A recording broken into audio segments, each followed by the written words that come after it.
E depois da exposição nacional envolvendo os áudios com Daniel Vorcaro, Flávio Bolsonaro decidiu reagir publicamente e escolheu a CNN para mandar um recado direto aos seus adversários políticos. Mas existe um detalhe importante que muita gente está ignorando. Até agora, as denúncias divulgadas envolvendo o financiamento privado para um grupo audiovisual e não o uso direto de dinheiro público. Então, o porquê o caso ganhou uma dimensão tão explosiva? É isso que você vai entender agora. Qual era o valor integral deste contrato? Quanto deste valor realmente foi pago e quanto deixou de ser honrado? Qual é o objeto deste contrato? E se na avaliação do senhor não é o caso, se o senhor está disposto a tornar este contrato público para que os seus eleitores, para que a sociedade saiba do que se trata esta relação, ainda que seja feita, como o senhor disse, com dinheiro privado.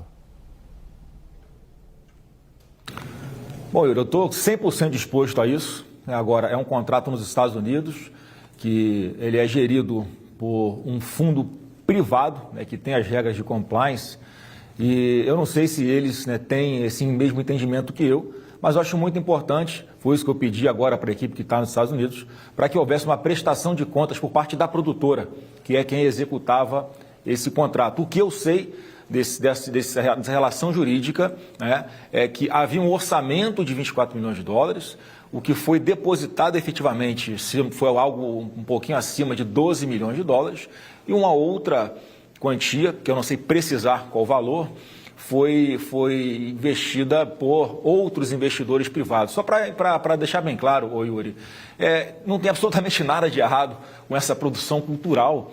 É um filme onde um filho, ou os filhos, foram prospectar investidores, pessoas que tinham condições de financiar isso, para fazer um filme privado sobre a história do seu próprio pai. A gente não foi pegar dinheiro com Lei Rouanet, a gente não foi pegar dinheiro na Embratur e na Prefeitura de Niterói, como fez o atual presidente da República ou o seu grupo, para viabilizar um desfile de uma escola de samba, que foi uma propaganda antecipada com dinheiro público lá na Sapucaí. A gente não está falando de filmes que tem qualquer participação. Esses filmes têm participação de dinheiro público, o nosso não tem absolutamente nada. É 100% dinheiro privado e houve essa relação jurídica num momento, isso é muito importante falar, sempre frisar. Em dezembro de 24, quando houve essa colocação positiva para que ele fizesse o investimento ou buscasse esse investimento em alguns do seu conglomerado de empresas, o Daniel Vorcaro era uma pessoa que era um astro no Brasil, circulava bem entre autoridades de Brasília, era cortejado por bancos, quer dizer, não tinha absolutamente problema nenhum. Portanto, foi, naquele momento, a pessoa que foi a grande investidora desse filme com dinheiro privado, mais uma vez, absolutamente nada de errado. Tá, mas só para ficar claro, o senhor sabe qual era o valor integral que Daniel Vorcaro colocaria neste filme e quanto que, de fato, foi colocado do bolso dele para este filme? Não, foi o que eu falei, o orçamento previsto era de 24 bilhões de dólares. Não houve captação disso tudo. O que foi investido por ele neste fundo privado também, tudo 100% privado, foi uma quantia um pouquinho superior a 12 milhões e alguma coisa de dólares. Débora. Senador, boa tarde. Obrigada por estar aqui conosco no 360. Seja bem-vindo. O senhor está frisando muito se tratar de uma transação privada entre um fundo privado, um empresário, um banqueiro privado e o financiamento de um filme, enfim, sem dinheiro público. Apesar de que tem a questão lá da emenda do Mário Frias, mas depois a gente fala. Aí eu queria traçar um paralelo contigo, porque é o seguinte, no contrato, que até é um pouco abaixo de vocês, de 129 milhões de reais do Daniel Vorcaro com o escritório de advocacia da Viviane Barsi, que é a esposa de Alexandre de Moraes, foi bastante criticado, inclusive pelo senhor. O senhor chamou de escárnio, o senhor falou que era mais um escândalo, o senhor falou é um escárnio que está acontecendo como um banco quebrado paga 80 milhões para a esposa de um ministro que decide a vida desse banco.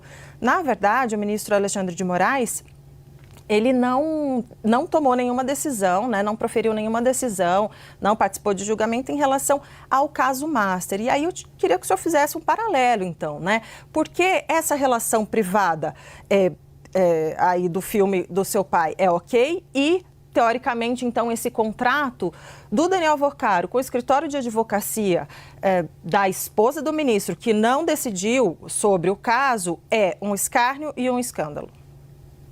Por que a gente sempre fala que a recria não pode passar mais de um ano dentro da fazenda? Vamos imaginar aqui um gráfico de chuvas, produção de capim. Ô Débora, o paralelo é que não existe absolutamente nenhum paralelo entre essas situações. Você quer comparar um contrato, né, que hoje todo mundo sabe que foi fictício, em que na verdade o advogado não era nem a esposa dele, era o próprio, que fazia, né, as reuniões, enfim, e que parece que praticava alguns atos de advocacia. Isso é uma coisa. O que a gente está falando aqui é investimento na produção cultural. O filme existe, pessoas foram contratadas, estúdio foi contratado, material de equipamento de filmagem, de Incavizel, o ator internacionalmente reconhecido. Tem diversas outras estrelas nesse filme que têm experiência, participação em grandes filmes internacionais. Um grande elenco, um filme é uma mega produção hollywoodiana e que está pronto. Existe o filme, tem o filme. Quer dizer, não é algo que foi feito para tentar simular algo. Pelo contrário, mais uma vez, é um filho buscando investimento privado para fazer o filme do próprio pai, gente. Não tem absolutamente nada de errado isso. A única coisa que está acontecendo agora, por que isso está acontecendo? É porque eu sou pré-candidato à presidência da República, porque as pesquisas mostram que a gente está na frente do Luiz no segundo turno. A GERP de ontem deu 7 pontos, Flávio Bolsonaro na frente dele. E é óbvio que há toda uma tentativa, e o Lula falou isso lá atrás, ô Débora, que ia fazer o diabo para ser reeleito. Só que ele esqueceu que eu estou com Deus. Então a derrota para ele é certa. Senador, só para complementar, é importante o senhor trazer essa informação, né, de que o filme existe, vai ser lançado, está nas fases finais. Como é que está? O senhor falou sobre um possível pedido de prestação de contas, né, da produtora. Como é que seria isso? Notas fiscais? Como é que seria isso para provar? Eu pedi, até Débora. porque... Não, gostaria de saber, só para concluir, peraí. Por favor, desculpa, eu te interrompi. Imagina, sem problemas.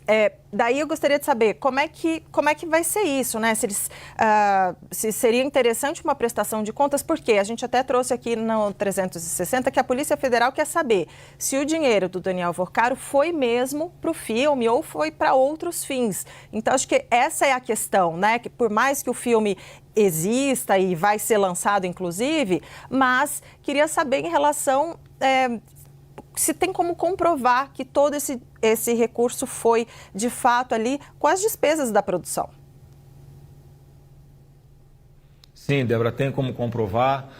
O que eu pedi hoje para o pessoal lá do fundo privado é que ou disponibilizasse o contrato, e eles estão vendo se tem algum impedimento legal para isso, ou houvesse a prestação de contas aqui por parte da produtora aqui no Brasil, que eu acho que é o suficiente, ainda mais, né, para as pessoas verem com os próprios olhos que todos os recursos que foram destinados a esse fundo privado nos Estados Unidos foram 100% investidos no filme. Tá? Você imagina agora, Débora, se esse filme tivesse sido feito aqui no Brasil, se o fundo fosse aqui no Brasil, sem ter absolutamente nada de ilegal nesse momento, já não ter quebrado sigilo, já não ter prendido pessoas, né? Porque é véspera de eleição, o desespero está grande lá do lado do PT, só que não adianta, a gente não fez absolutamente nada de ilegal, o filme vai acontecer, a gente vai concretizar esse sonho de ter um filme de altíssimo nível, um filme americano, contando a história real sobre esse herói chamado Jair Messias Bolsonaro. O cenário político de 2026 continua cada vez mais tenso e qualquer novo vazamento pode mudar completamente o jogo eleitoral de 2026. E você quer acompanhar os bastidores da política brasileira com análise crítica, contexto e informação sem filtro? Inscreva-se agora no Política Forte e ative o sininho para não perder nenhum conteúdo novo, porque aqui você entende não apenas a manchete, mas também quem ganha politicamente com ela. Eu sou o Nildo Melo e a gente se encontra no próximo Fato da Política. Até lá!